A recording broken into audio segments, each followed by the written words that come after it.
Welcome, everyone. I'm very happy that all of you joined. Today, we'll have a special presentation by, I'll say, David Elvion, not to confuse with one of our other, let's say, favorite presenters. And today, David will talk about unlocking the mystery of language evolution, and in particular, the works of Landmann, who is a highly interesting German author that also David Ewing Jr. already has been aware of. He, of course, has his own considerations and opinions on that. But in any case, since this deals with history and language and the idea of potential mistranslations and especially also the connections of different languages to each other, this is definitely something we want to look into in and of itself. And David today will help us with this introduction. So once again, welcome everyone, and thank you, David, for presenting today. Thank you, Raffael. Hello, everyone. So I want to give a short introduction to the work of Erhard Landmann, who was a German, he was really a hobbyist. He was an amateur language researcher, and he wrote a book in 1983 called Weltbilderschütterung, which means something akin to shattering of worldview. And then he wrote several articles from 2006 to 2016. And currently he has sadly passed. So he went into ancient languages. He looked originally at the Maya glyphs, and he stumbled over the fact that when he ordered high resolution photographs of Maya glyphs, that they contained like micro reliefs. Mm-hmm. But that got him into looking at other languages as well. We can look into that later on. So Landmann's biggest topic was that he posits that there's a universal language that all languages have evolved from. And coming from he's a German, so coming from the German background, he then started to look into the German, Germanic languages. He looked in the Old German and Old High German, and he realized that there's a lot of overlap between the European languages and Old High German. And then he looked more out into the world, and he realized that there's still a lot of overlap, even for languages that for classical language theory are not at all related, like Hungarian, Swahili, Japanese, Finnish, and so on, right? Like in normal language theory, they are belong to different families and they have no shared roots. So he called this language then later on theodic, which basically means coming from the gods. And he posits that this original language is over time split into 1,000 dialects, or was split by certain people. Well, let's stay here for a bit. So basically, he doesn't go into the fact why that was done or who did it, right? That is not really his interest, and other people go into that more. Though I suggest for everyone who wants to know more about that to look into his articles on his website. I'll show the link later, where he goes more into that. In his book, he describes more of the mechanics of how these languages are shifted into the thousands of dialects that we call languages today. So he identified 4 rules, basically, that do that. And we have a lot of examples later on, tables and tables full of them. So first is shifting syllables. That's the first transformation rule. And basically, you move syllables within words across languages. So you can, for example, a syllable at the end of a word in one language appears at the beginning of another.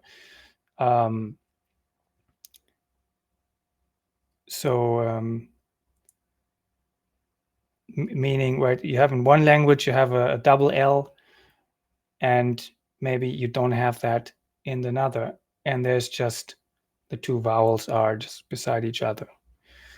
The is just one example. We see more about that later. So second language rule or transformation rule, I call them, is doubling and removing syllables. They are, so any syllable or any vowel can be just duplicated or omitted. And that's just simple as that, but just keep that in mind. Or let's go to that. So for example, you have like a wolf, right? So in English, you have a WOLF, and there's Scandinavian languages where you have a OOLF. Others you have a ULF, right? So syllables can change, or they can just double or be removed. Maybe there's dialects where you just have like apostrophe LF, right? Because that was just how it was spoken. Sometimes dialects are like you just kind of swallow a vowel. And so this is how you can think about this. These are some examples to make sense of this. But the hard and fast rule is just doubling and removing syllables. We'll see a lot of examples later on. Third transformation rule is changes in consonants and vowels from one language to another. So for example, what's very common, maybe you have heard that one, is a B becomes a V. And so for example, in Japanese, everyone knows, like if you see in Dragon Ball Z, you know that Vegeta is actually very close to Vegeta. So if you ever see in the Japanese originals with subtitles, you will notice that Vegeta and Vegeta is sometimes spoken that way, sometimes spoken the other way, depending on which speaker is, voicing the character. And the same thing is happening, for example, in southern Germany, Bavarian dialect. And I'm sure that it happens in many languages. So that's just one example where how written consonants are spoken changes depending on region and regional dialects as well. Right, so third transformation rule is basically consonants and vowels can have different ways of how they're spoken and written. And then this is the biggest one, and it's a really important one. So it's not even a rule, it's really a mindset. So this is really what encompasses this whole thing, that the phonetic is really the way you have to look at the language, because for the longest time, that's my understanding, for the longest time language was spoken. It was for the longest time not written down, and if it was written down, it was written down by a very, very small part of the population, right? It was maybe some monks and some scribes, and those were just a few people. Everyone else was just speaking the language. Any language was mostly spoken. So if you think about that, the language was spoken differently in the next village, slightly, right? Five villages on, it was a little bit more different. It was still the same language, and you could still be understood, but the longer you go, the more the language changes, just because there's maybe a vowel swallowed or something is just shifted. Basically, just the rules we just discussed. But this is the biggest thing you have to understand when you look at all these languages that we will do in a minute, all the examples, is speak the word in your mind and listen to it in your head to get the word. Because in many cases, you will have languages that we have today, that these dialects and all these written languages, that are written completely different, right? Think about how French is written, like whatever, right? Like X's and so many consonants and stuff. And then you speak the word and it's like joie, right? It's ridiculous. So think about how the word is actually spoken, and then just forget about how it is written. The writing is important, but in some instances, there's so much distortion that the written language is basically completely crap, and you just have to speak it to get to where it came from and where the similarities are. So what I'm trying to say is the phonetic similarities are by far key here. The written similarities are important, and we can infer a lot of overlap from it, and we can see providence and roots of a dialect in this framework, from the theotic language. But if we can't find it, we have to speak the word in our head to get to similarities. And this is what you have to do when we now look at these tables of examples.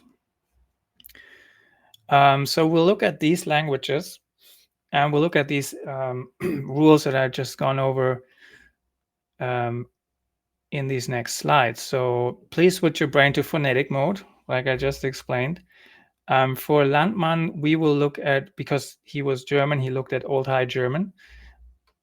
That is what we today know is the closest to the original theotic language. It doesn't mean that the whole world spoke German in the past, just because it's Old High Japanese, it's Old High Finnish, or like it's Old Arabic, and well, at least that's what Landmann is saying, right?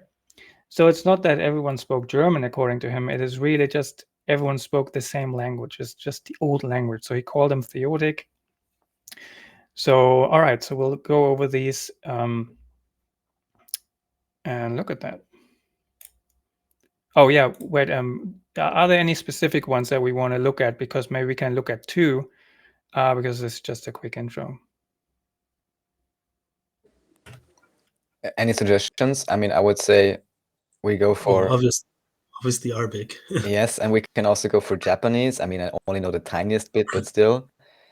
The others... Yeah, maybe Swahili. Wait, one more. That's Swahili, yeah, well, in this case, Swahili. Okay, because the Arabic is rather short and the Japanese is very specific. So then we look at Swahili. All right, that's great. Okay, so right, so let's look at the Arabic. So this is here we have the German. Here we have the Old High German, and we have the Arabic. So we have in German this is spoken Schwarz, right? In Old High German is spoken Swart or Swart, and in Arabic, not sure how it is spoken.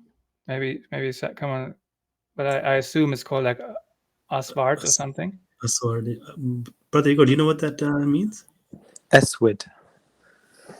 It's it's pronounced like Aswid. Yeah, Eswid. It's like if you were to take out the R and just pronounce. That's commonly usually right black. So I assume they probably spoke like Swat, and this is called Aswat, and well, we call it Schwarz. So now, okay, so you can see the rules right here. So you get SCH, just swallow the CH because that is just like spelling magicry. That is just like superfluous. You don't actually. It doesn't make much difference if you say S or sh, right? It's like you might pronounce it differently two villages, on, right? Like we can kind of discount that, but this is like the first rule. I'm sorry, I think the second. We got the W here, we got the A, and we got the R, and then we got like the Z. Well, we got here a T and a Z, so that got exchanged, and a T becomes a D. That's like a D is a hard T, right? So it's like that's like the rule with the B becomes a V as hard and a soft B and V. So this is like T and D. So if you speak them, like if you look at them written, it looks like, yeah, maybe. But if you speak them, you can imagine like this is just a dialect, and like, 2 cities on, they just change a little bit. So this is the principle. Now, here's another thing. This is in German, die Fahrt.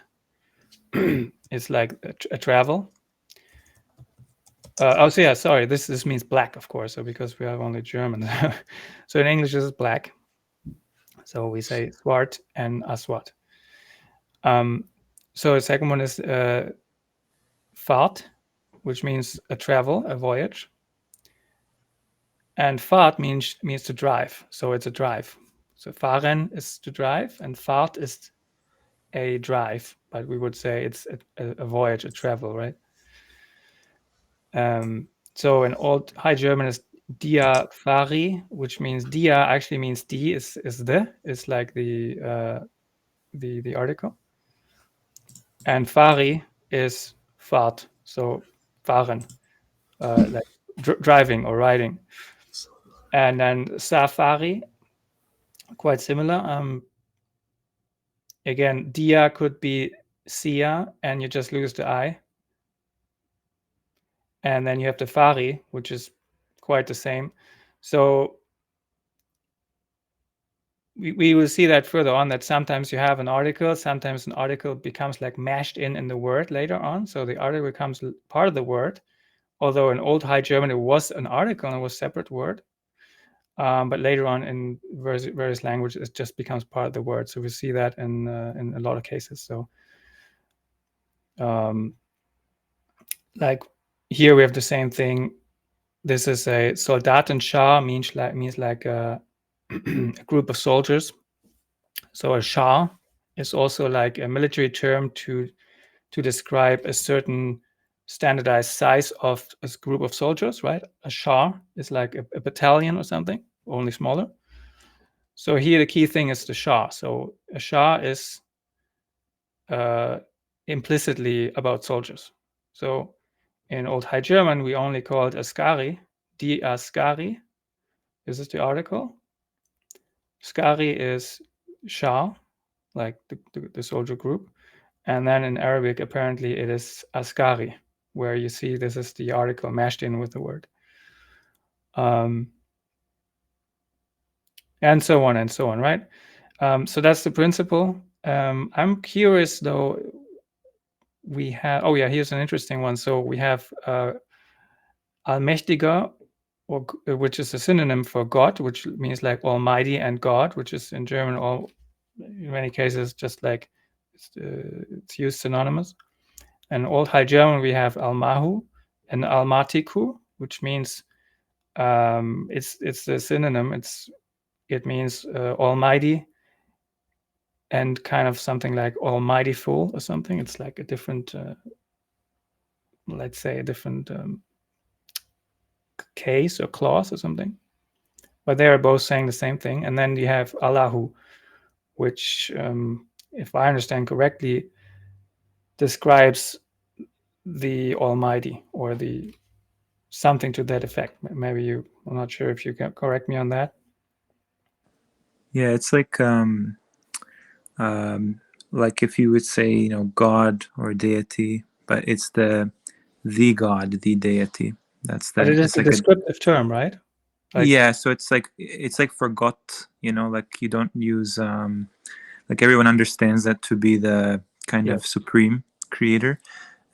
Similar in Arabic from definition, like you have ilah, which is like a god, and then Allah, it's like al-ilah, like the God. Right. So is it a descriptor like saying like Almighty or the Supreme? Like, so it's not a noun, right? I wouldn't say it's like descriptive, like Almighty, like it's more like a title. If you were to say Almighty, like for instance, Al-Aziz would be like a title, like the mighty or the powerful. But Allah is like, it's like kind of like, I don't know how you can just, it's the God basically. Like it's like nothing else would have this name, I guess you could say.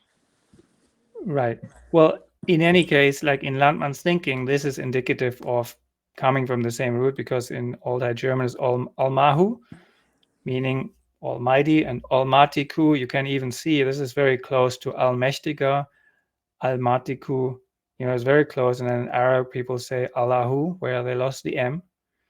And in his thinking, that is just very close. So he put that here, right? And then Mächtiger, which is mighty, and they have Mahdi, and it's even the same word, Mahdi. I don't know.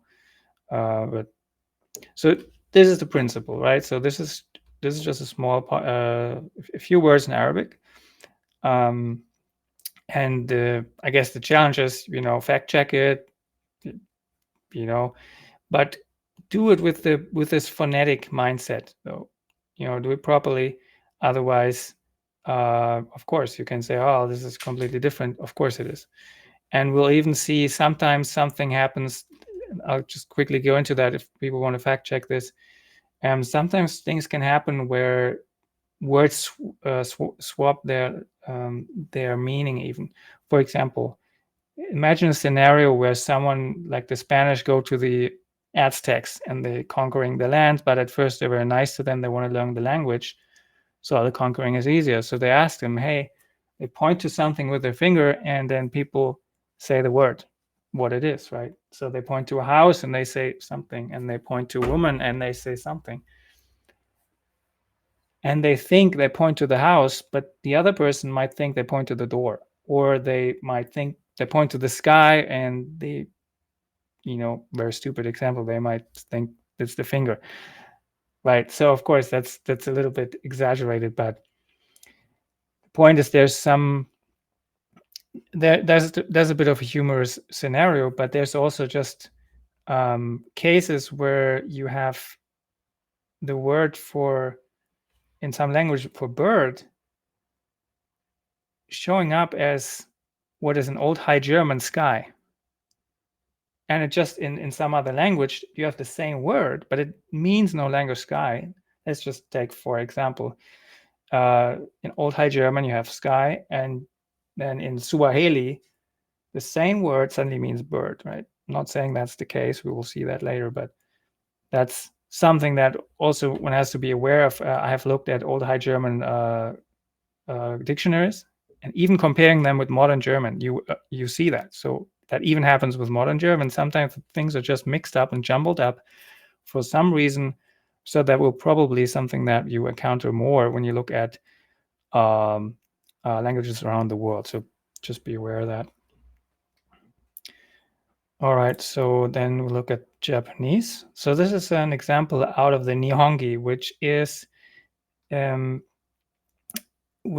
very holy book for Japanese culture. I don't know too much about it, but basically it supposedly is a very old and hoary and respected book about moral rules and laws and whatever. Now Landmann completely breaks any protocol here and says this is actually just a lot of sentences saying what God does. So he breaks it down like this. So this is the Japanese on the left, and on the right you have the Old High German, and below that you have the German. So here we see something that what can happen is that the word spacing can be mixed up and jumbled. So sometimes, especially in the Japanese, you have this all the time, that the word spacing is no longer accurate to the Old High German. For example, here, let's look at number 3, Aya Kashiki Ne no Mikoto. So you have here the Kashiki Ne no, and in Old High German you have Kashik Ine Nu. Right, so you notice that the E of the ine is in the kashik on the Japanese, right? It's just moved over there. And from kashiki ne, we get kashik ine. But this is actually Old High German, right? You think like, what the hell? That sounds like Japanese. Yeah, exactly. So you translate it to German and it doesn't look too different. You have the Mikoto becomes Mikoto, which means like mein Gott, which goes to English as my God. And I don't want to translate all this, just put it into a translator. You can do that later on. But the point here is that this is also what can happen. Word spacing gets mixed up. And if you don't know your actual words in the Old High German or in the Theotic, in the Old High German, whatever, then you'll have a tricky time identifying that in the first place. But if you know it exists, it becomes easier to see this. So this is, for example, here in number 8, we see Takeshi no kori becomes Takechi no kori no Koto. And, well, basically translates to, there goes to the cleansed my God. Or there he goes to cleanse. There my God goes to cleanse, or something like that. For number 3, we had the translation, bad things send him my God. This is all stuff about what my God is doing, Mikoto, Minkoto, right?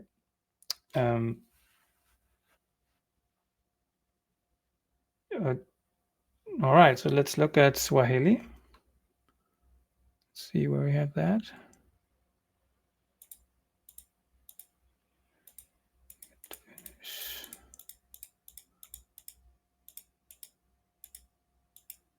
I gotta say, Basque and Nahuatl and Pasquense especially are very interesting because they're completely exotic languages. Basque is from the Catalans and Pasquense is from the Easter Islands. So they're like completely exotic. So maybe we can go into that another time. So for Swahili, let's look at some words here. So we have Swahili, we have the here we have this word and meaning jumping around from old word to new words. So we have Swahili, we have the stated meaning, and we have the Old High German, and we have today's German. So I'll translate. Let's start with, we have Swahili, ufuguaji. Apparently means Aufzucht, which means like to grow plants, growing. Old High German, the word is ufu ziohan. And then in German, today's German is also same word, same meaning. Let's see if we can see something that's different. So not that I have any idea how this would be properly pronounced, but it's like Uffizien. Exactly.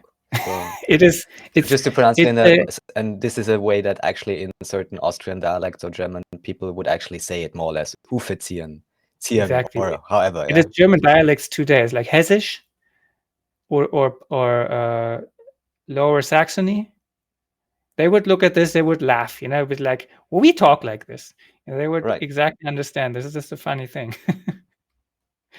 A lot of this has survived in current German dialects, as more easily to see, especially if you hear it. If they write it, you don't see it, the modern German. But if you hear them speak like this, because they speak like that, Anowanda, this is like Bavarian. Anowanda. Let's say Uwanda, a free place. Anowanda, without a wall. Right. So in Swahili, Uwanda means a free place. And in Old High German, Anowanda, so you can see again here the rules, right? U becomes Ano, where we just switched A for a U, and we leave out the N and the O. Done. And then we have the same thing, Wanda, because it's just an article, and it just, how articles change in dialects. That's a common thing. And we have Anowanda, and it becomes without walls. So yeah, a place without walls is a free place. That's pretty accurate. They just kind of change things around like in weird ways, but that's how language sometimes behave. Let's see if we have an interesting as well.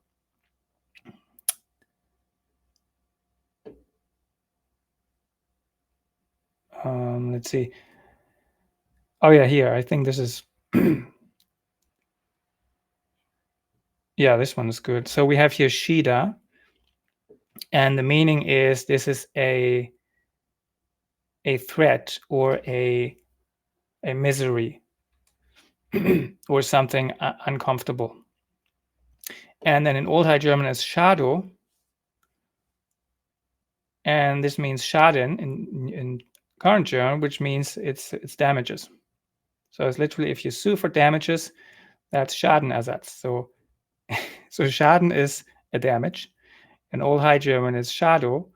And Swahili say Shida. They just switched the vowels around from Shida and Shadi. And then they turned the E into an O, Shado. So actually you have Shadi. That is not too far away from current German dialects in certain regions. Or they just would say Schad. I think in Austria also, they would just swallow the last vowel and just say Schad. Oh, Schad. You can A say Schad, that today. exactly. It's Schad. Yeah, a You would Schad. swallow the E at the end, yeah. Exactly. So you see how you just use these rules to get like, oh yeah, that's it, right? And then you look at the meaning and be like, oh yeah, it actually is. Say something that doesn't match, but is still interesting. Let's see. The one that caught my eye, but I already wanted to translate it to simply, let's say, Ruka or Ruko, which made me first think of Roka, which in Hungarian means fox. That's maybe another thing, but I just think it's so interesting. Here you have Ruka, hüpfen, so to jump, Rukan, but then it's related to Rücken, so to your back. No, it's not. No? No. Oh, Look at the Rukan article. is Rücken bewegen, and the lower one is das Rücken. Okay, Yeah. all right. It's not the back, Right. but it's to move. Okay. Yes. So check this out. So this And is even really here, but interesting. even here, think about it. In German, to move something, you call it Rücken. Ich rücke etwas. I'm moving something, but Rücken at the same time is your back. I mean, what is this? But yeah, continue. But exactly. But this is a good one. So Ruka means to jump, and then it just becomes Rukan, which is the same word. We just add a syllable, a consonant, and that actually means Rücken, or which is like to move things around, to move furniture, to move them from left to right, but this doesn't make much sense. You'd be like, why does jumping become moving things around? Well, you could say, okay, I move myself around, but it's a bit weird. But let's check this out, because if we look at ruko in Swahili, now this means one jump. And now we get why this is, because in Old High German we have ruka, and it means moving things around. But in German we have a metaphor that goes, gib dir einen Ruck, which just means, just give yourself a little push, right? And I think that's the connection. We can still see the connection from this metaphor, because that is the Ruck. The Ruko in Swahili here is that Ruck, gib dir einen Ruck, give yourself a push, is that push.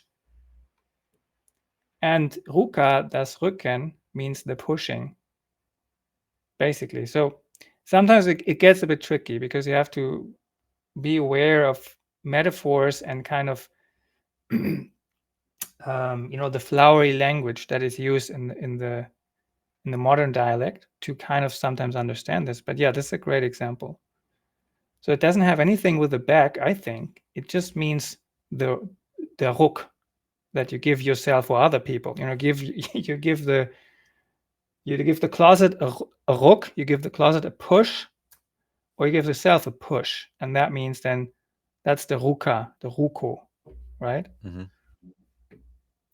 So because think about it, so this is like the theotic language. It is very much based on sound. You can see this still in the German when you go to the forest and you have something like a shrub is called ein Strauch, right? It sounds like it makes when you go past it and it brushes past your clothes, right? It's ein Strauch. So you have a lot of things that are spoken the same way that they sound when you interact with them. There's a word for this, I don't remember. But this is something to keep in mind. And of course, this is not a German thing or a Germanic thing. This is a theotic thing, because you will find this in every language, some more, some less, because but we find it in the older forms in all of languages. I'm pretty sure. Maybe we can do one more example and then we can wrap it up. Which were the ones on offer? Oh, right. Oh, we Basque. can. I think we want to look at Basque because no one has any Okay. idea about Basque. So who knows? Okay, great. Let's see. Let's see if we have a smaller one. A lot of Basque. Okay. Yeah, just a little bit. All right. This is great. So let's look at Pixcut, or maybe it is pronounced Pishcut. I'm not sure, but usually an X is spoken like an Esh, like with I think with the Maya did that. I'll just assume it's called Pishcut, and it's apparently means ein bisschen, which is a little thing, a small amount. And in Old High German, it is bis, which means one bite. Although And bisschen in an Austrian way of making everything sound cute, or however they say it, bisschen could actually literally mean a small bite as well. exactly, Yeah. that is what it is. So the Yeah. German meaning is a small bite. So in Old High German is a bite, and in current German is a small bite, because apparently, in the Old High German, let's say in the theoretic, a bite was a small amount, right? But you see, that's kind of funny, because we make sure to say, no, it's not just a bite, it's a small bite. But they just say, well, it's a bite is small. And in Baskish is Pishkat, which is the same thing. It's pish, it's bis. The P is a hard B. So it becomes bis or bish. The X becomes an S because it sounds very similar. So it becomes bis. Then we have biscut and biscat. Now the cat becomes ken. Now the CH is similar to a soft K. So this is already bisken. And yeah, we have biscat or bisken. Again, we switch the E for an A, and then the T becomes an N for some weird reason. I don't know why, right? But it just works out. So biscat and bisken, you can hear the similarity. Let's see. Here we have something that is around in German, in European languages, I think is very, in one form or another, is very known. So we have this Presku, and apparently means fresh, frisch in German. And then Old High German is fresku, which also means today means fresh. So presku becomes fresku. For some reason, the P becomes an F. And the C becomes a K. That doesn't mean anything, because in most cases that's just spoken the same. But yeah, presku and fresku. We can see that from some. Today we have a PH in some languages, and sometimes we speak it as an F, and sometimes we speak it as a P, right? So we can already see that P and F are basically the same in terms of writing things down. Like, it basically means, yeah, sometimes these guys spoke it like that, and these guys spoke it like that. These guys spoke their P like an F, mainly very soft, and these guys spoke their P with a P, like a harder P. So, and just but yeah, give one current day correlation for this, which is why nobody ever knows how to spell my name, which I really don't care about, but it's just hilarious, because there is, I guess, even officially now 5 versions to spell Raffael, and there you have versions with F, or you have versions with PH. At least in German, this is very common. But and then you have many words which in English you would use PH, and in German you use an F. So I guess for German speakers, that's quite an obvious one. And I think there might have been a time when it was even Raphael, and then there was Raphael, and then there was maybe Raphael or something. There was like a spectrum from P to F. I would assume in the spoken, and that just translated into the written with like a P, a PH, and an F. Someone gave the correlation with Rasul, I think, in the chat. Someone who knows anything at all about Arabic, I believe. But yeah, we can talk about that later. Yeah, that can be, because the F in the in the what we call the Gothic script, or the German old printing script. The F and the S is very similar. So I would even say the F and the S is, it's almost the same thing. So Raffael. Oh, but that's interesting, because isn't it even literally that in old, supposedly, we never know by now, old documents and scripts, oftentimes you have this strange F going from the top to the bottom, but it's an S, no? Isn't that like Yes. official also? So Yes. there we have it as Yeah, well. well, we don't know if it's an S or an F. That's the funny thing. Okay, Like, there's the whole... right, yeah, whatever they say, but yeah. No, you're right. There's a controversy about the F in the old scripts, and so that's why I say, taking into account that we talk about the spoken here mostly, and I put a focus on that before that. That's why, because there's so much controversy about the scripts, and there's so much manipulation and shenanigans going on. But we know that even today in the mainstream, there's a controversy about F and S. And then we know from our own experience that P, PH, and F are in many cases spoken the same. So that's why I say, like, those are very close consonants: P, PH, F, and S. And we will find them replaced and switched in a lot of these cases. When you look at dictionaries of Old High German and words around the world, you will see these switched all the time. All right, let's see. That's I think, yeah, that's just a quick intro, and thank you for your attention. Oh, if we want to do some quick, oh yeah, no, I want to show this quickly. Yeah, no, not okay. A few more minutes, okay, if you can. Right, this is relevant, yeah, to understand what he thinks or concludes. Yeah. Exactly. So Erhard Landmann, he, like I said, he came to this whole thing by looking at Maya glyphs, and this is what we normally know as Maya glyphs, right? These are just some photographs now, and looking at these, he saw that there's some weird stuff going on here. If you look at these figures, they're not just kind of painted. They're like comic book figures, but also they have like these weird designs on them that just look like superfluous. They have, it's just kind of too much going on. So he realized that these are what we call Latin letters. So if you look at these, you will see like mua, mua, or eli, eli, stuff like that. You see actually words or repeated word patterns. And these are basically sigils, what we know as logos today. You know, if you look at a logo, let's say Marlboro or AOL, you look at them and they have like made a design that takes a word and transforms it into a graphic design with a certain meaning and, you know, a certain effect on the viewer, and, you know, a triangle or whatever, you know.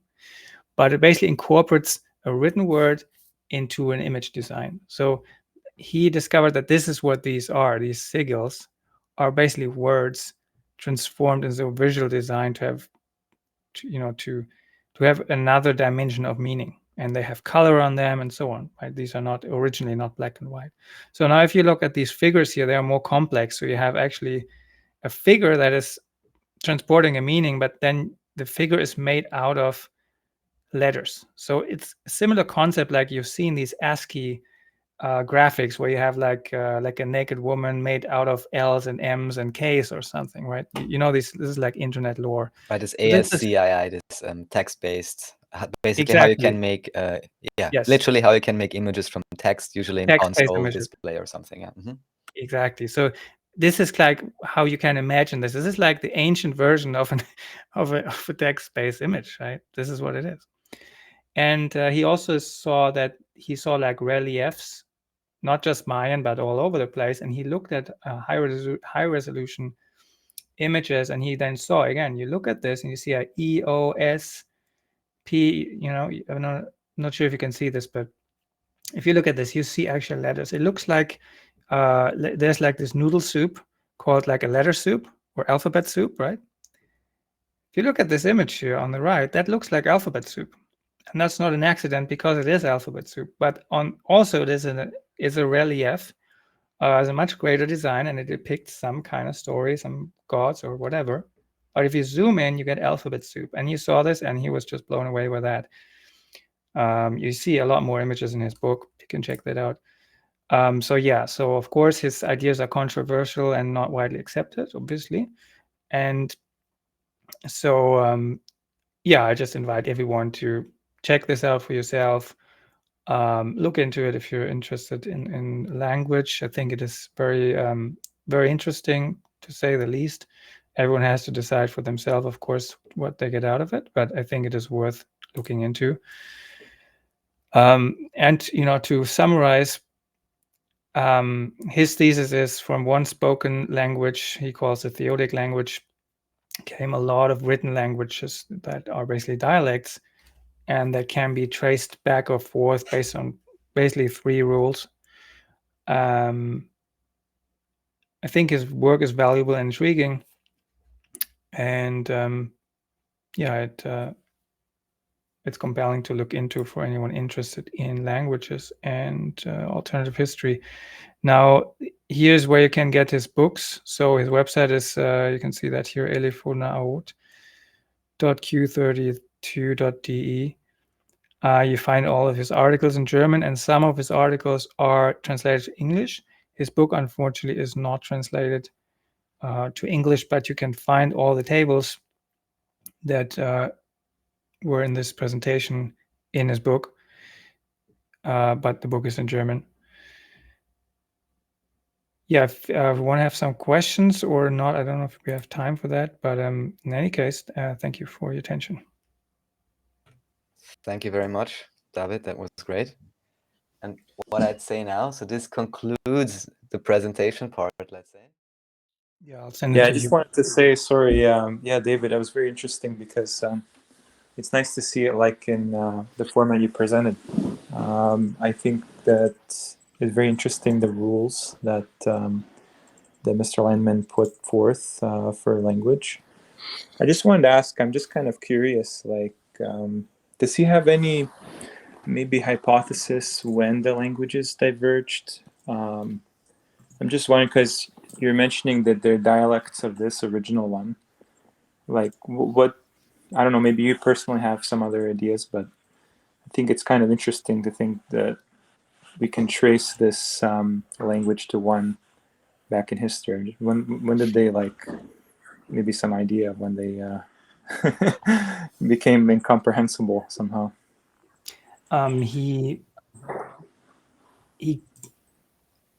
He didn't touch too much on the when, because he had no way of, as a linguist, and he was doing this in his free time. He was a retired guy, and as a linguist, there was no internet even in his time when he started this. He had no indications of when. What he had indications of was who, because there were clues in these transformations, and especially in the reliefs, things that were repeated over and over and over, and then he could kind of infer, with looking all the original language and all the transformed dialects, what that means. So he had clues about that, but he wasn't really going a lot into when. He maybe does touch on it a little bit in his article, because his articles are basically just discussing other works and misinterpretations in his mind. And from that, he then sometimes goes and says, okay, this is the wrong chronology, or this is the wrong chronology, or this was earlier or later, right? But he doesn't really have a chronology of his own. That wasn't really what he was interested in, because I think that's my interpretation. He figured that there's just no way that he can get that accurate, and he was very much interested in something that he can actually, put forward that has a certain amount of reproducibility, and that people can actually look at and check out for themselves. So he wasn't really too much in that, but you can find hints on that in his article for sure. I'm just not sure about his English article, because not all of his articles are translated. Right. It's interesting, yeah. The who is definitely the big question.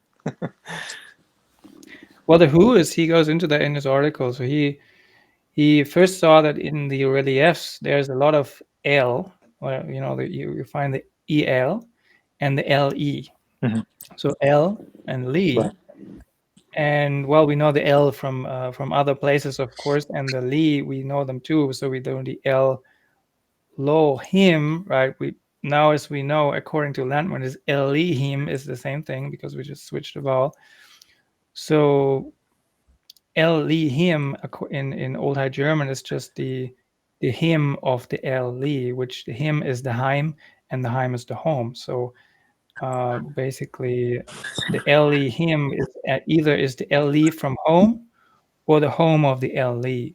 But in any case, so he found the L and the Li words, EL and LI, all over the reliefs when he zoomed in, and he got good photographs.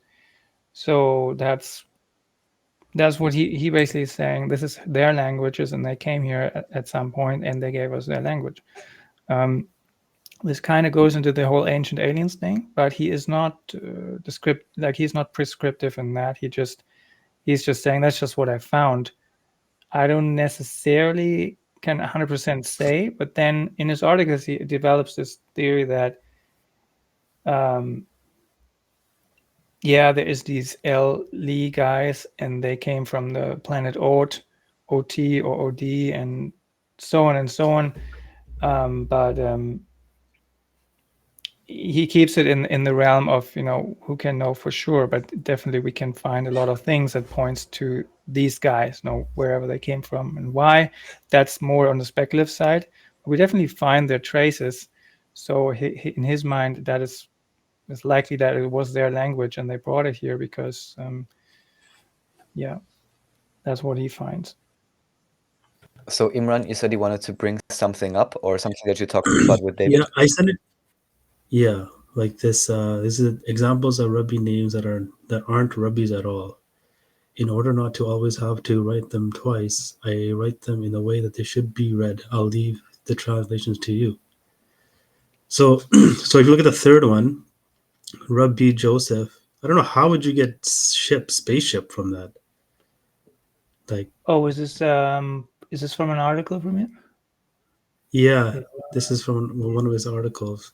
And I was thinking maybe this is how he got into this whole spaceship and aliens. I just don't get how some of these fit. Maybe it's just because my lack of knowledge on languages, but I don't know. Maybe just me. Maybe every time I hear spaceships and aliens, just no, I get it.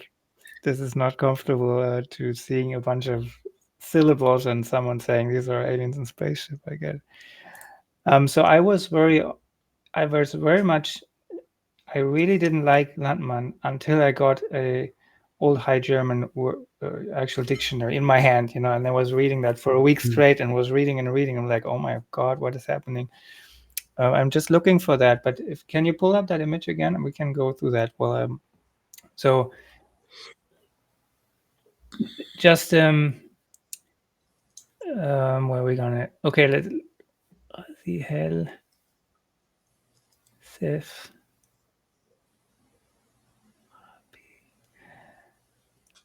I gotta pull up my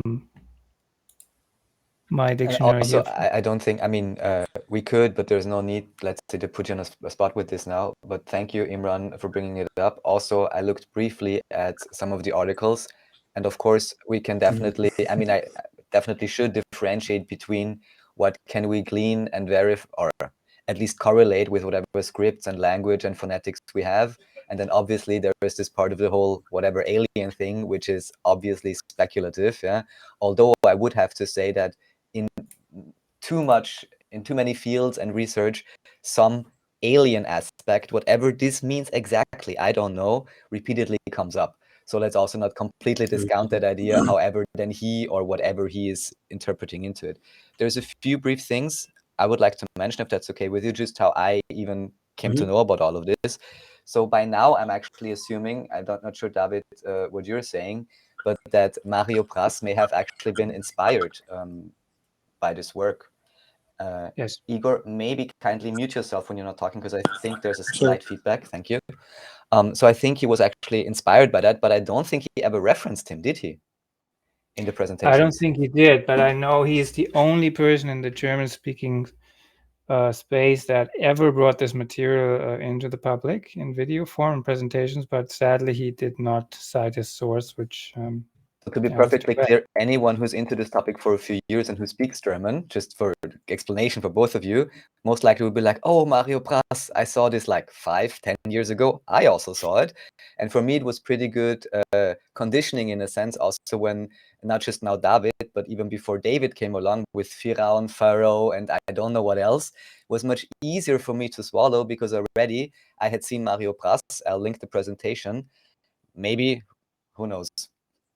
Maybe it'll be translated somehow even. It's definitely worth checking out because he starts with showing all these different languages and then, just as David showed now, applying 1 or 2 very simple rules, and you just apply the same formula 5 times and you come up with 5 different, by now we would call them different languages.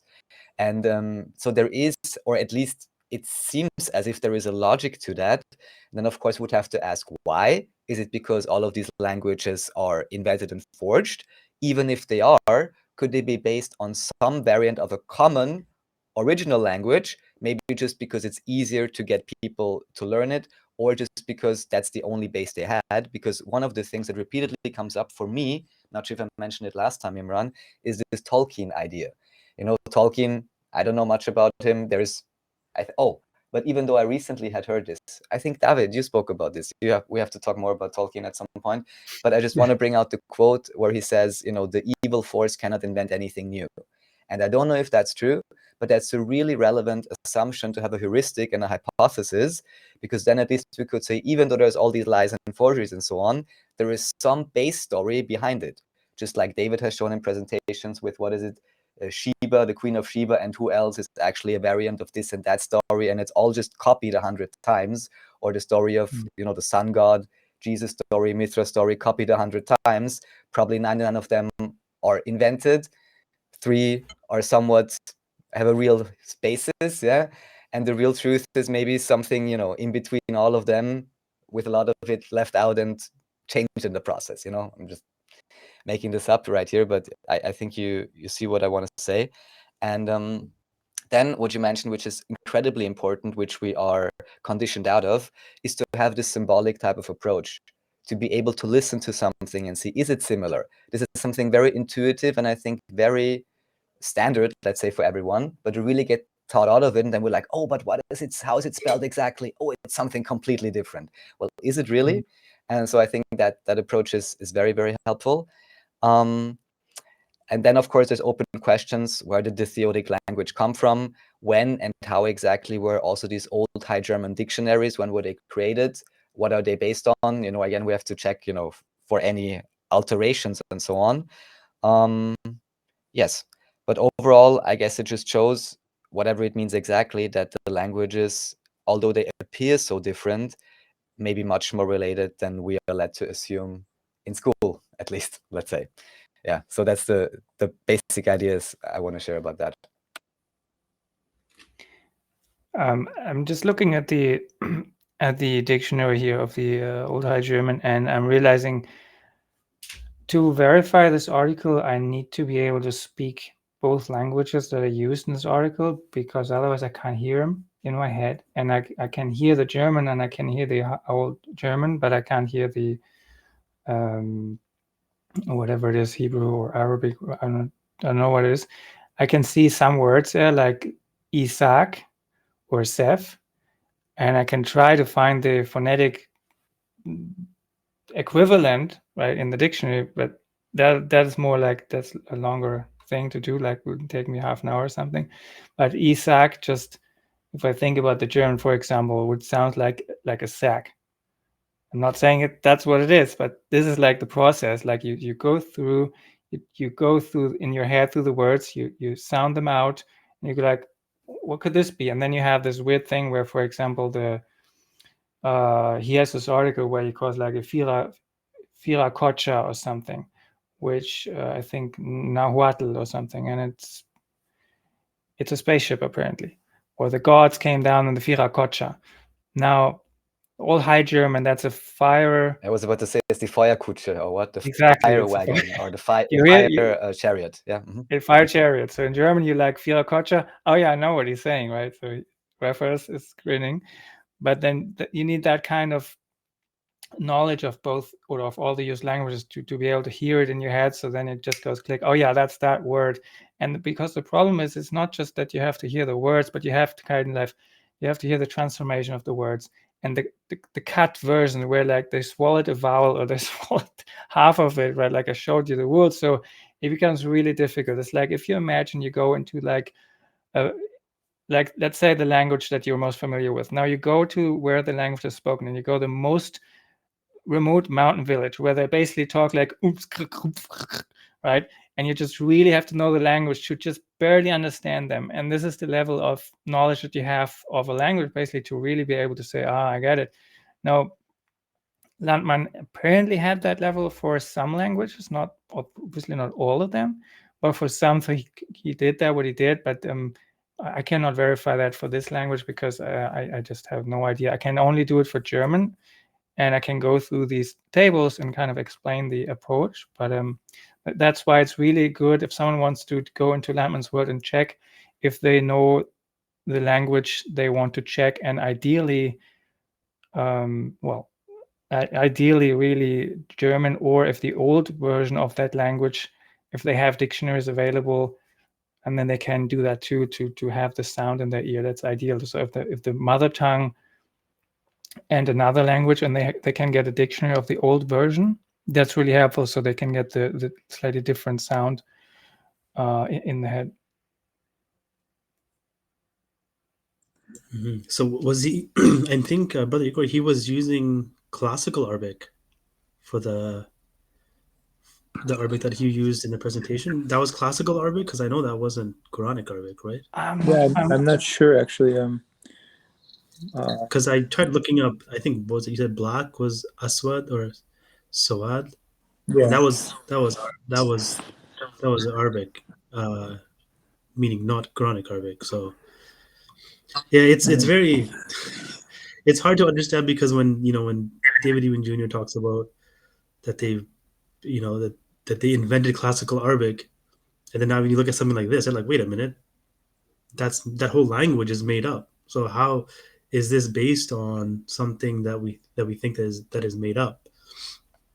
I think that's one of the problems I have is really like, are these languages, for example, Latin, was it completely made up? And if it was made up, then why are they using it in the Mayan hieroglyphics? Who really wrote That it? would be part of it. Why they would letters. That would be part of the Yeah. explanation, actually, going through that route. Because if it is Yeah. invented, I put it everywhere. I make up all kinds of ancient civilizations, and because I have nothing else, I have these letters. Oh, let's just throw them together and make it look fancy and mysterious.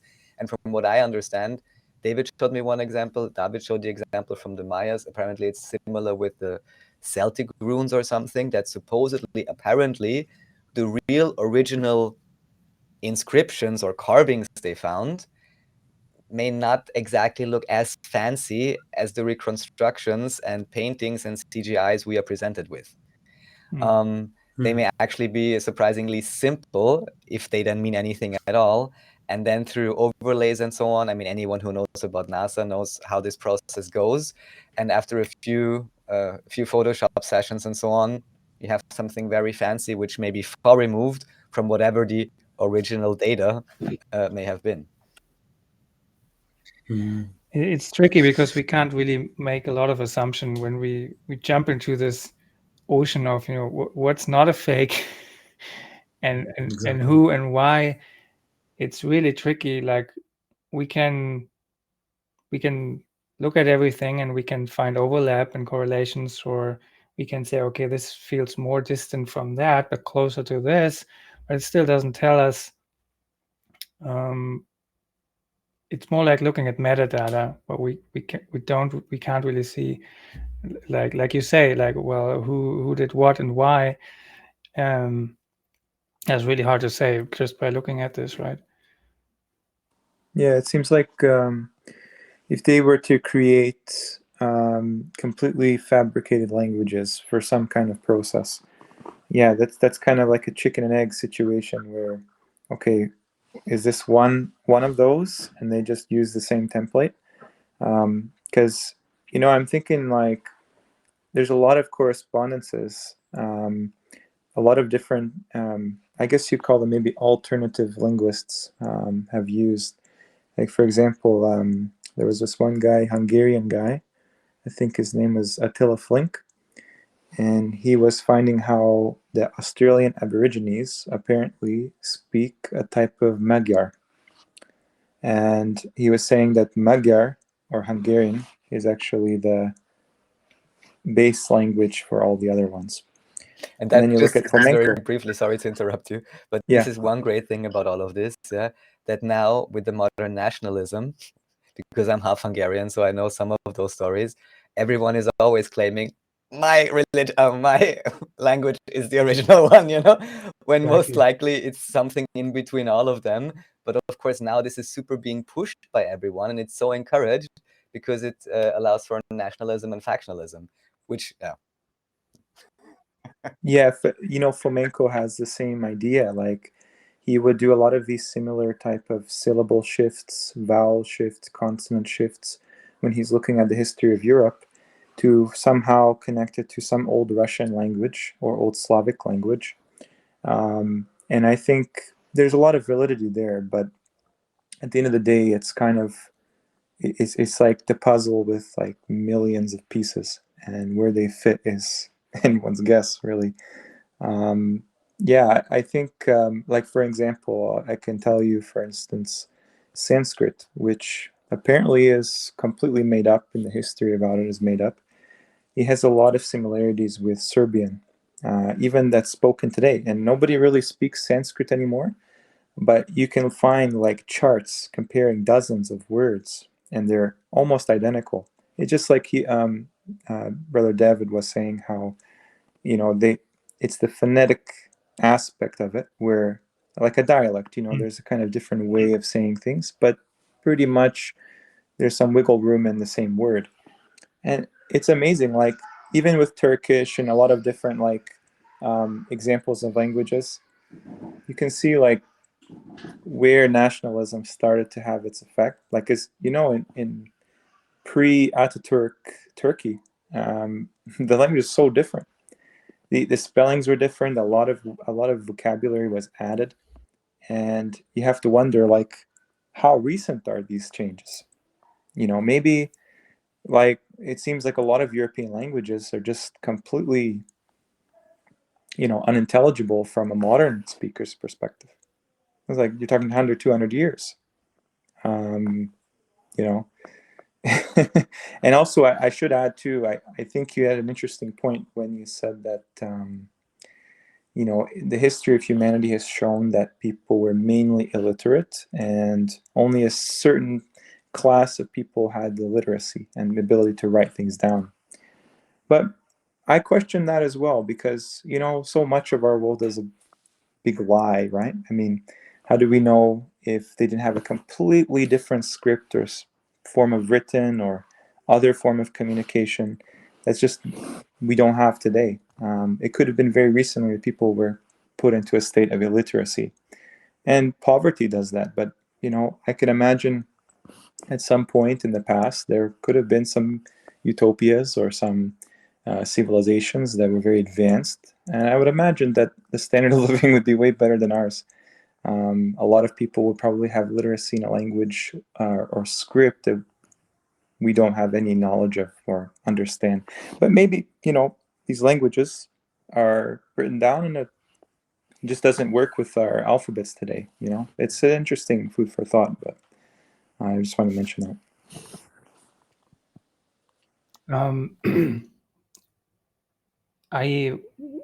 When I stumbled across Landmann, I knew there's something there because I had this experience before in my youth. Like I mentioned, I was watching these anime like Dragon Ball Z, with Son Goku and that. Maybe some of you know that.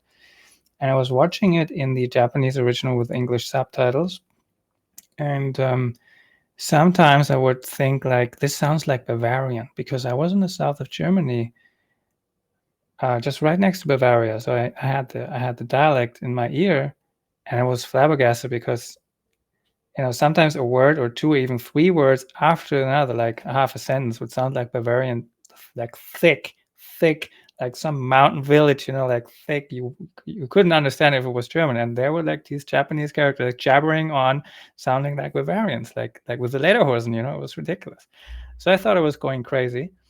But anyway, I kind of filed it as an exotic thing that I can't explain in my filing cabinet in the brain. And then when I saw Landmann, I was like, this is it. Right. And he actually goes into Bavarian and Japanese. And I was like, yes, I know this. There's something here because I heard that. So that was kind of how I got to that. And regarding to the illiteracy, I mean, if you think about this, even today,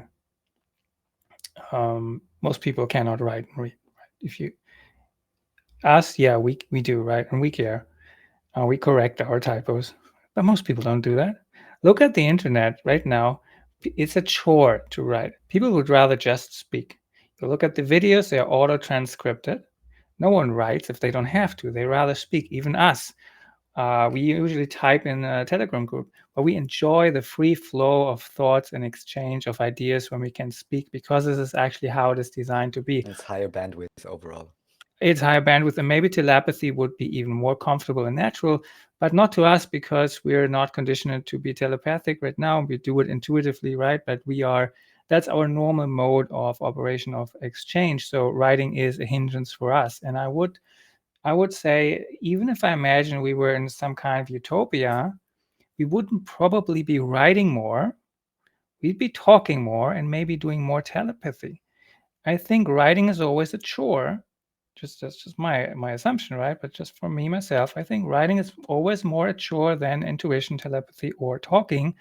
And so I think there will always be a focus, even if we go back in history, on the written and the phonetic and the the sound of things, and less on the writing. And I think actually the writing was introduced as a control mechanism to flatten this dynamic, this high range of expression of different sounds and different little variations, and to make it conform, and to say, okay, we conform, we press you into this territory, and you be proud of that way, right? And now you be proud of that way.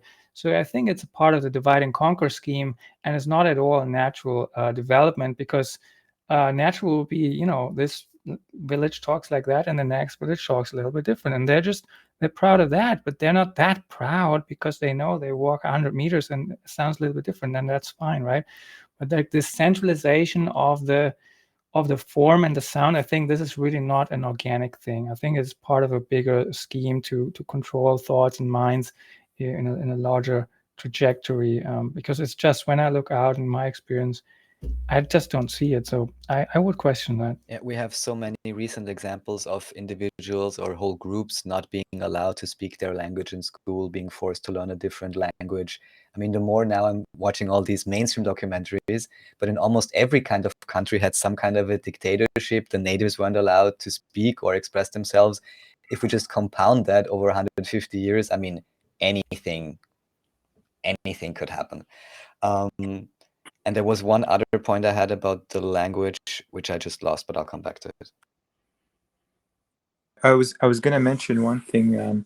I think that the power of having some kind of a non-verbal communication is that you have a way of preserving your history. This is exactly the point. Yeah. And like I don't know what form that would take. It could be just like, I don't know, Braille or something, but I would imagine people would care to show later generations what was going on. Maybe this is something that they've also gotten rid of, as well as the oral transmission of language, in a way to control the narrative, right? Because it's interesting you mentioned the writing part, because in linguistics, apparently, when there's a change, I guess kind of like a poor transliteration from one language to another, they actually call it a corruption. So it gives you a clue what's going on. They tell you right in their face. So. That's the corruption. Now, I remember my other point, just as to what you said in terms of having records or not, and is having records or lots of records a sign of high civilization, which is maybe what we would naively assume from our current position. I would almost argue that it could as well be, and the same question for me at least is with the Quran, whether this is not actually more like a backup, or like when consciousness is lowering, when for some reason the lineage of oral transmission and teaching within the village or family or whatever cannot be guaranteed anymore, that of course, number one, use it as a control system to force things from above, or number two, if I realize my society is heavily threatened and this usual way of communicating, talking to each other, spending time with each other, cannot be guaranteed anymore for whatever reason, whatever restrictions, whatever conflict, then I would be forced, quote unquote, to start writing. And because otherwise, if I would have, a perfectly peaceful society, I can imagine, why shouldn't there be a very natural, almost 100% knowledge transfer from elders to the youth without the need to ever write anything down, if the society is intact? You see what I'm saying? So that's just one idea I have about all of this. Yeah. Yeah, it's very interesting. Maybe there's a bit of both, realities. Like maybe sometimes the old language got preserved orally, maybe other times through written form. Like, for example, in Mongolia, they were forced to get rid of their old writing system en masse through the communist takeover, and now they write in Russian characters. Very few people understand this idea, but very interestingly, if you just look at how it is, it's like a cursive writing system, and you might actually mistake it for Arabic if you just look at it 90 degrees. But who knows what the actual origin of it is? But I think there is something to be said of this kind of telepathic transfer. It seems very like how we're talking right now through the internet. Like, it seems like there probably once was a time where you had this subtle technology and it got replaced over time. Maybe you could call it magic or something, but it got replaced with this hardware after, and maybe the times changed. I don't know. And at the root of it, it's like you can have a very dense compression of data and knowledge in some kind of written form. There's been some people like engineers, software analysts that look at like you brought up the Quran, for example, that it seems to function like if you were to write the Quran in Japanese or something like that, it would be like 10 times longer. And I wonder too, like, is there some kind of advanced language where you can convey an idea in some kind of a compressed manner? It's not just a matter of like the speed of communication, but also like how interrelated the words are in the vocabulary. These are all questions I think people have been looking into. I mean, they actually tried to make a world language, Esperanto. Yeah, I think when I look into who actually tried that, last time I looked, I was not so convinced that that's a, for humanity project. So yeah. Mm-hmm. I really want to touch on that. So I think that's a great question. So a language that possibly has more throughput, more information density. So for everyone who has ever had, let's say, altered state of consciousness, right? So this could be, for example, to be in love with someone, right? To be really close. This could be a close friendship. That's a different state of consciousness. This could be on LSD or on magic mushrooms. Is an altered state of consciousness. And I just mean it in the aspect that there's a better connection between two people when they communicate, right? So everyone knows, like, when someone is like married to someone or a long-time partner, you can sometimes complete each other's sentences just because you kind of receive the information before they finish the sentence, right?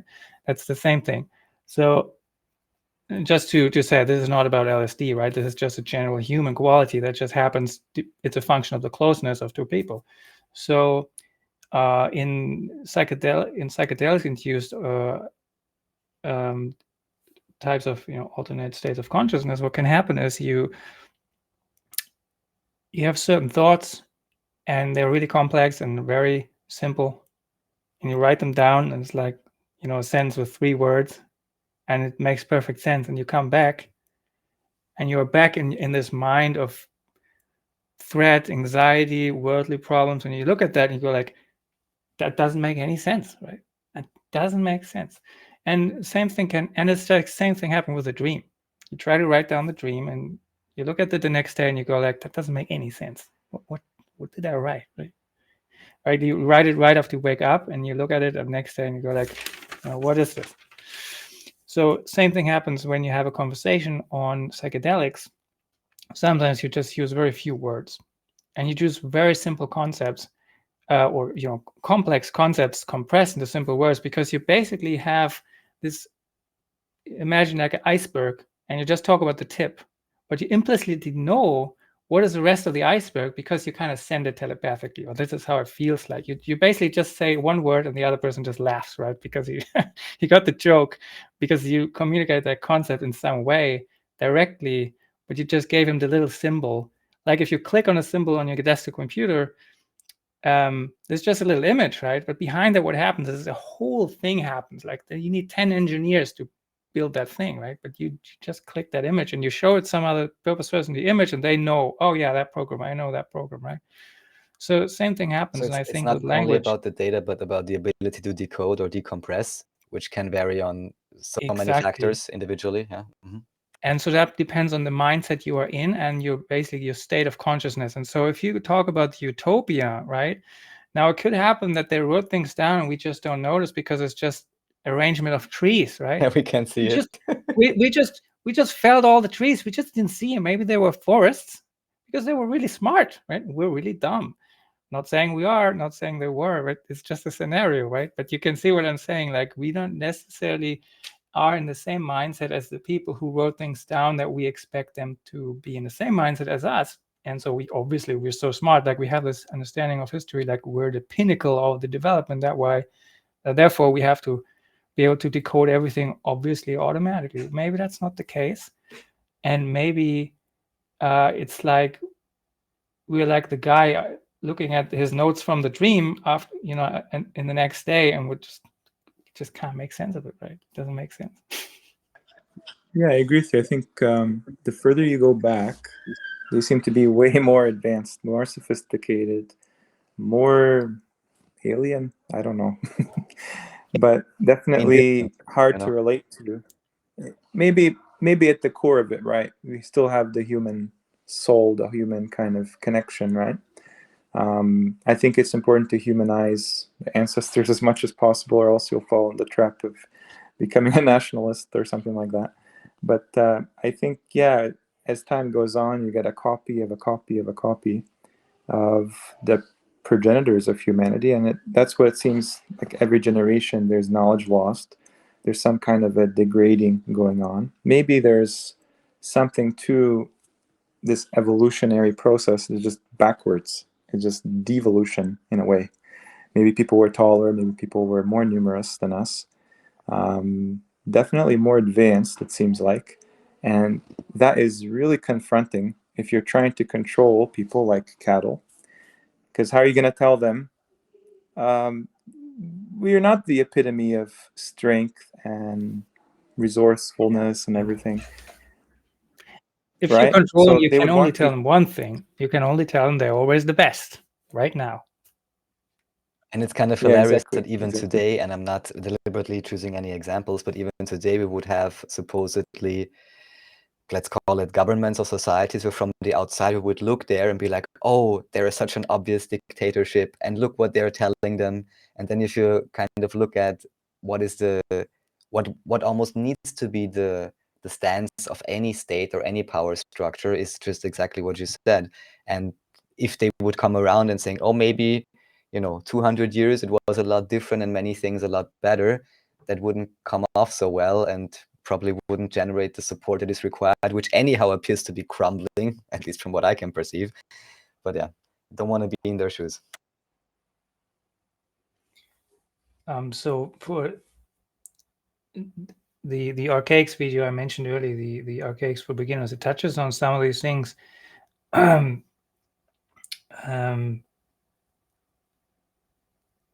I just lost my thread. But what was your point just now? No. Igor, Imran? I guess in history, the further it's kind of like the opposite of what they tell you. Oh, they tell devolution. You Yeah. Yeah, maybe that's what it is. Yeah, I just had a brain fart there. So the archaics in his kind of scaffolding wide overview video, he mentioned something called dungeon programming, and he mentioned it as being like, so he's a simulationist, right? So he basically talks about we're in an enclosure and we undergo frequent resets, and then they get kind of upgraded every time, and we get our mindset and our paradigm and our belief systems get upgraded over time too. So I don't know, of course, or he doesn't know to what goal, but that's what can be observed. So he mentioned the dungeon programming. What he mentioned is kind of a function of what keeps us in check. It's basically, it's the sheepdog for the sheeps, you know. He's running around in the periphery. You can see him out of the corner of your eye. He's never in your face, but you know there's a sheepdog running around. You know, you have that baseline anxiety. And that is the belief system that has to fulfill that function. You know, you can't just walk out naked in the street. You know, you can't just not get up and do nothing for a while, at least. You know, things will happen. So you have to get moving, you have to do what you're told. So you'll find this kind of programming in every society. Either it's like family obligation, or it's societal obligation, or schooling, or whatever. It gets drilled into you from the system. So and of course it gets changed in every era. So in ancient China, it wasn't the same as it is today now. COVID, you know, perfect example. Also dungeon programming, and he basically means that it's like a way that the system maintains a baseline level of fear. And then he mentions also like he mentions those that free themselves from that. He calls them the errands, and he goes into that what you then have to go through if you want to maintain that position. Basically, the system tries to kick you back in really hard, and then after a while, and he goes into reasons for that, I don't want to go into it, after a while lets you go and lets you be isolated, so you don't affect the rest of the herd, right? Just system just isolates you.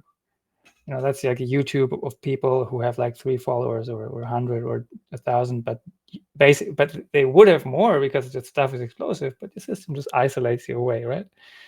And there's 100 different ways that you get that isolation. But basically, he talks about this thing, dungeon programming, and these errands. And then he talks about these NPCs, which fulfill basically what Agent Smith does in the Matrix, right? Everyone can become an Agent Smith. And of course, like, that's just his view on things. But I think it's very interesting he comes up with this dungeon programming term, because if we talk about devolution, then it's always a decision. If you are like in every era and every time, you're always at the height of the era, whatever you are, but you can always decide, are you with the programming? You know, are you living in fear and you're living in, you know, one thought to the next, and you just ask, what can I do? Or are you trying to some extent to distance yourself from that and try to have a breath, a little bit space for your own thoughts? And in that way, you already, you know, it doesn't even matter in what era. You know, in ancient China, someone can have independent thoughts just as much as today. And he has, just as we do today, he has to work for that. And he has to deal with the animosity from his peers, right? And with the judgment and all that. And just as it is today, right? So this is like the work of he calls them errands. And I thought that is very interesting. And then when you talk about devolution, it's not even so like that's like the greater trajectory, and we can't even determine if it is devolution or not, because we're not even sure what the last era was like. Was it better? Was it worse? We can't even say, right? But we can always emancipate ourselves from the programming. In that way, we can always do positively evolve. So I think that's always something to keep in mind there. Yeah, very well said. I think this one of the strange aspects of our time, because there isn't a lot of what's the word, transparency. I feel like everywhere you go, you feel like you're being lied to. You know what I mean? Like you're trying to figure out what's the subtext, what's the propaganda behind the scenes. I mean, it's getting more palpable by the day. It's like more ridiculous. Everybody knows under the surface, especially like what you were talking before about people that have survived like financial collapse in their country. They know even more about that. It's even more significant. So the question is, I mean, where's the future going to? If we extricate ourselves from this system in any meaningful way, how do we come back to this, maybe equilibrium of some feasible sense of, everybody has, where people have, for lack of a better word, equal rights and some kind of, maybe it's a bit off topic now, but it's just when you're looking at the scale of this deception from, the archaics guy, I think if he's, positing it's like this kind of system that keeps upgrading on and on and on, well, then we're stuck in a way. It makes you a bit nihilistic, doesn't it? No, he's not saying that. He's saying Oh, we okay. are a victim of that system, and we have. So so he's, of course, that's his speculation, right? But he is perceiving it as something hostile towards us, that is using us towards an end that is not necessarily in our best interest. So he's positing we're trapped in something that is not our natural state. Yeah, not saying, I agree with him, but he's positing like we're like immortal souls and we're trapped in this thing, in this construct, and agnostic idea, right? Totally agnostic, exactly. So he's positing like our quest is to get out into the real world. So that's gnostic. I don't necessarily agree with the gnostic part of it, but I think he still has a lot of interesting aspects. Regardless, I'll still dive into it, but I keep in mind that I don't like gnostic. So, but everyone has to do that for themselves, right? Yeah, that's a very valid point. Like you said, you look into a million rabbit holes, and then right after you come out of one, it's like you enter another one. You don't know where one began and one ended. It's a fractal. So what I would say, thank you once again, all of you, for joining. I'll say we'll close it for now. We can continue another time with, I'm sure, all of these and many more interesting aspects, if any or all of you are up for it. Do any of you have anything important in terms of closing comments or anything you want to get on record?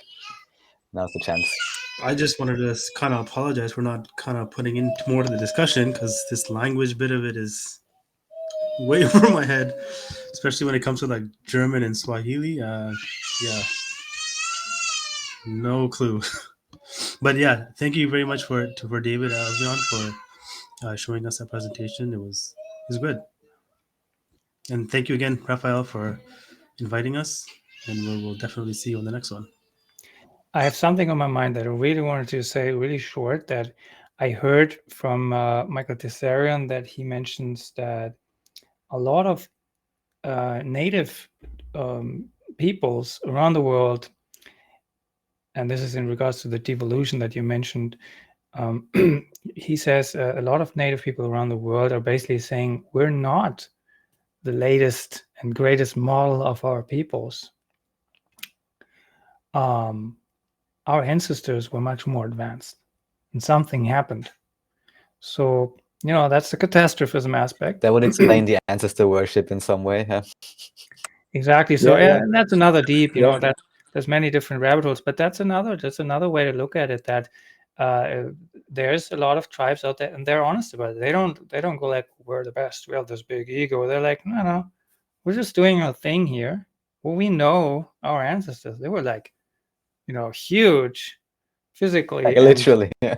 in other ways, right? So there's that, and you know, one can research that, but I'm just saying that this whole devolution thing also has more aspects to it than just being a philosophical idea. It is not just that. Yeah, absolutely. I think the Native American stories have a lot more truth in them than we give them credit. Imagine, you know, if they actually at some point survived one of these catastrophes, that would be starting at square one, nothing. It'd be like kind of an exile in a way. So it's understandable, like their lifestyle is like, At least okay, we did that, remember that try this something else. to them, which is the core point, which none of us can, because we're being taught, oh, this is the best and only world there ever was. So that's a relevant point. Well, Yeah. Even like the Amish or Mennonites, and they don't want anything to do with technology. They've probably had some kind of a history with that. They even don't allow people to grow mustaches because they say that their enemy is the one that had mustaches. So they only grow beards. So it's interesting, you know, when you talk about this takeover of Europe and whatnot, it probably spread to all corners of the earth, and there seems to be some kind of a refuge that people were seeking, maybe in the deserts, maybe in the mountains, the other continents, and things like that. But I think a lot of interesting points are made in discussion. I have to thank David Elvion for preparing the slides, and you know, I think in the end, what I think is the most important part. I mean, it sounds a bit cliche, but the journey itself to understand these things maybe could point to the actual destination in a way if we're not too focused on getting there so quickly. You know? And I really appreciate Raffael, the work you do. I you know, watch a lot of these newer videos. Still, again, I have to I have to see with Imran a lot, like you know, the daily grind. You know, it gets kind of like I'm still trying to process, you know, the magnitude of these things, right? You know, I think Landmann is a everyone whole is, other yeah. venue for So me. yeah. You know, we haven't been around for that long. You know, we're still getting to the. But yeah, it's definitely worth talking. I think we're in the minority in that sense. Most people, they don't really see the benefit. But what can you do? It's just, it is what it is. So yeah, thank you so much for this opportunity, and look forward to more insightful topics, definitely. And then thank you once again, all of you, for participating, and of course, thanks everyone for listening and watching. I wish you all love and peace, I guess. Thank you so much, and catch y'all next time. Thanks, guys. Thanks, Raffael.